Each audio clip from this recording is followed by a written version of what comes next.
SN Radio. It's all about what's next. Go to financialsurvivalnetwork.com and sign up for your free weekly newsletter. You'll also get 3 free reports. The Financial Survival Network.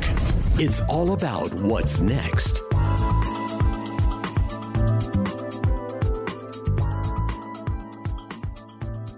You are listening to the Financial Survival Network. It's Kerry, Lutz, and today is Cinco de Mayo, and who better to celebrate it with than Danielle Park of JugglingDynamite.com. Danielle, welcome back. Thanks, Kerry. Hey, so Woman of the Year is Elizabeth Warren, huh? Listen, I find that she speaks truth to power, and very few folks are doing it. And she makes the right connections between the banking cartel and the political captives, and she calls them out on the Senate floor. And thanks to YouTube, the rest of the world gets to see it. And I find her one of the few people doing that. And so I always feature her when I think she's making the right comments. And her comments go to the root of the thing. She's talking about breaking up the unholy alliance between the bankers and the government and the regulators, and she makes all the comments, draws all the dots and lines between Citigroup, who have held the government captive in the U.S. for the past 30 years and infiltrated all the top positions in this revolving door, or 2 doors into the one house, as Nomi Prinz says. And for that, I applaud her work, and I'm grateful for it, because there's just so little truth out there, Kerry, about this stuff. It's all being controlled and manipulated and hidden under the surface. And, just to have someone speak the facts about the thing is a great fresh breath of fresh air. But look, she's a big government liberal, okay? No matter how you cut it, all right? She might be talking about the power of the banking cartel, and hey, my hat's off to her for this, Danielle. And if you didn't know that the banks were corrupt and out to strip the wealth of every Tom, Dick, and Mary out there, then fine, she's exposed it, and thank you very much, Lizzie. You've done a great service to those few people who weren't aware of what was going on. But all she wants is more and more government control of everything. I mean, that's what she's about. But not on this issue, Kerry. On this issue, she specifically has already proposed the Return to GlassSteagall Act with John McCain, like a couple of years ago now. And it specifically says, take the banks off the government dole, sever that credit line that they're so comfortable and confident in having to the taxpayers, and let's break them into pieces. And she knows her antitrust law. She was a bankruptcy lawyer. I mean, you can't dismiss her as just saying she's a liberal big government. She has a lot more meat on the bone than just that. Right. Okay. So on one issue here, she's right. But on everything else, her thing is more government, more government. And here she would like banks to compete and have like a little local community bank on every corner. I mean, to me, she's disingenuous. I'm not buying her act here. I think it's an act, and I don't trust her. Okay. That's just my feeling here. You're entitled to your feeling. But my point would be, we can't have a level of skepticism that no one is given any credence or room to do the job at all, because someone has to take these leadership roles, and no one is perfect, Kerry. No human out there. And the way that your political contribution system works in the United States, everybody takes money from the big corporations. So you can't just throw out people for having some contributions from that. But after that, okay, once they get into office, who's actually saying things that stand up to the cartels? And she's one of the few that is. So, and her point would be, you say that she wants more government. She's saying that the system is so rigged and lopsided currently towards the corporations and the corporate lobby powers that she has this little suggestion of, why don't we do a consumer protection agency, only because the system is so lopsided and rigged. So you can criticize her for wanting to add more government in a division like that, but she's saying, how else are we going to at all begin to right this inadequacy and this complete distortion that is so towards one side here? Well, I would tell you that this lovely Consumer Financial Protection Bureau that they created has stopped people from getting mortgages, has made credit more difficult for consumers to get. It's had the exact opposite effect of what it was purportedly intended to get. So actually, supporting that thing is a horrible idea. They keep passing more rules. It is an abomination.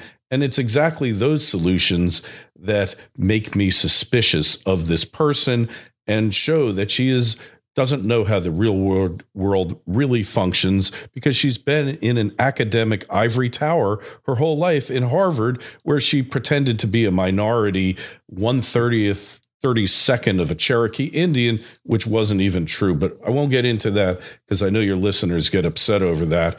But, she's a fake. That's it. Okay, well, I totally disagree with you. So let's move on. Okay, because the other point, I would just make one more thing about what you just said about mortgages.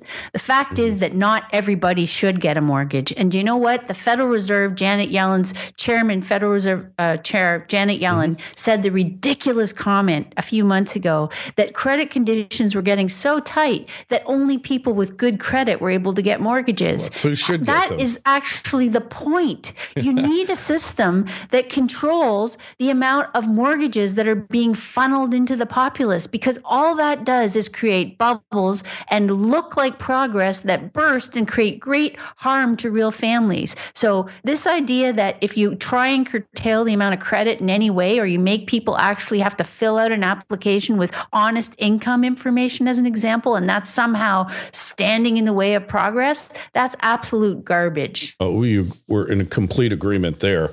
But the market should be deciding these things. The market should be making the decisions, not some pointy-headed bureaucrat sitting in an office in Washington. I mean, the Consumer Financial Protection Bureau has concurrent jurisdiction over numerous areas of the U.S. financial system. They don't have any exclusive jurisdiction. It's been a complete failure.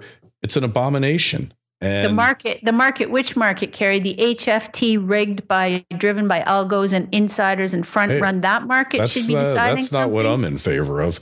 I think. Well, that's the market we've got, and it's all in one direction towards the riggers. Right. So you can talk about the market forces should be allowed to work, and I agree with you, but it ain't the case. The government created them, helped create them, and that's what we've got now in large measure because of the government. But the Consumer Financial Protection Bureau ain't the answer. They've done nothing towards remedying the fundamental inequities. And when did they pass the rule against the HFTs? They got the ability to do it. I haven't heard this guy, Richard Cordroy, come up with any rules against HFT trading. Have you?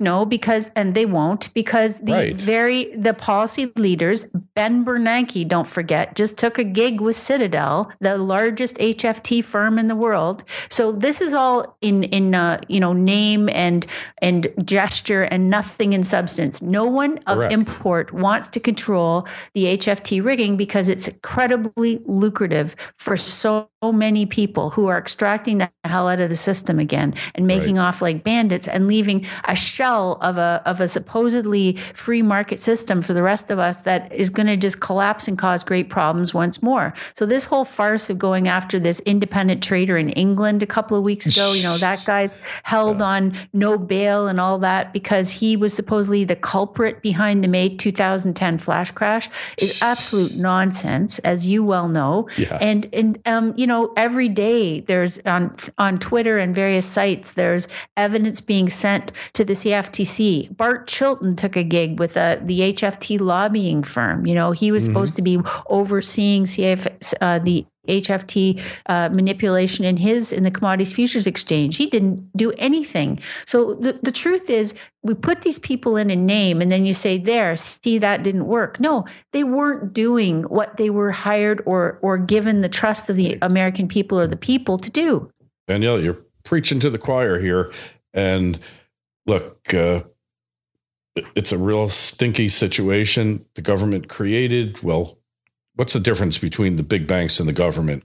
I defy you to tell me what the difference is. It's just one big enterprise revolving door, and till there's a real disaster, and worse than 08, 09, nothing is going to happen here. And Liz Warren can get up on her soapbox and do cartwheels and nothing's going to happen. And no wonder this survey of millionaires shows that they're feel that they're one stock market crash away from losing their fortunes. Can any normal person feel secure in the current environment, Danielle? No. And Bill Gross wrote a piece this week, I don't know if you caught it, talking about how he was, deeply disturbed and that he was feeling greatly uneasy. And he said, and you should be too. And here's my point about this. We've had this revival in asset prices. So the total stock cap of the stock market, the global stock market's about 75 trillion today, which is about the size of the world's GDP at the moment. So we're at, on Warren Buffett's measure of market cap over GDP, in the US, we're hugely overvalued, like 127% or 1.27 times, which is off the charts risk. Shiller PE 27 plus, off the chart risk. S&P median price to sales ratio, the highest ever in history, Kerry, worse than 2000.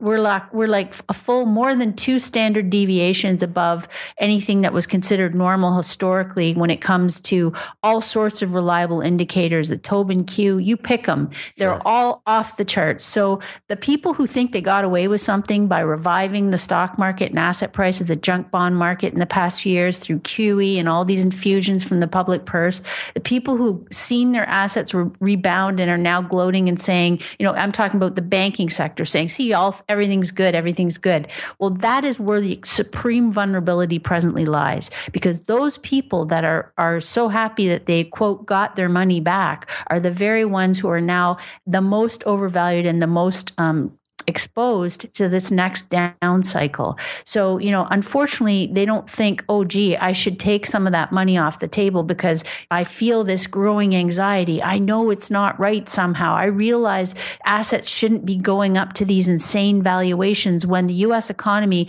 P.S., in Q1 probably contracted and is barely on track for 1% growth in Q2, according to, the GDP Now indicator.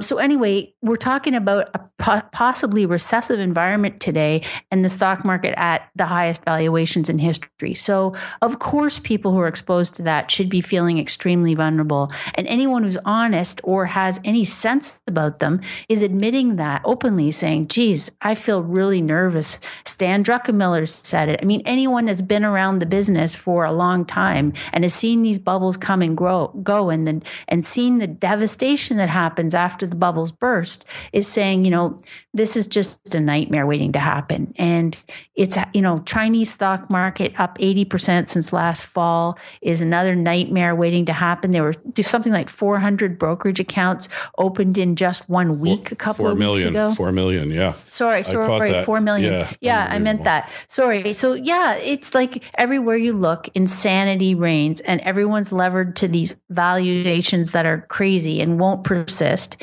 And so now people are feeling a growing uneasiness. And you know what? I'm getting contacted all the time now by people either through the blog or sometimes relatives of clients who are concerned about their mom and dad's exposure or whatever and saying, I just feel like, the world is just a big mess and everyone I know is worried about what's going to happen when this bubble bursts. And, those are all the right feelings, frankly. Those are not panic feelings in my view.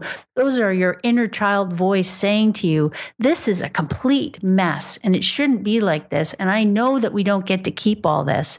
So do something defensive now before it's too late to protect your wealth. You don't need to just ride that crazy, roller coaster and wait for the next big down cycle. Yeah, well, I think that's your whole philosophy of what you do in your place there, Danielle, the people you advise, correct?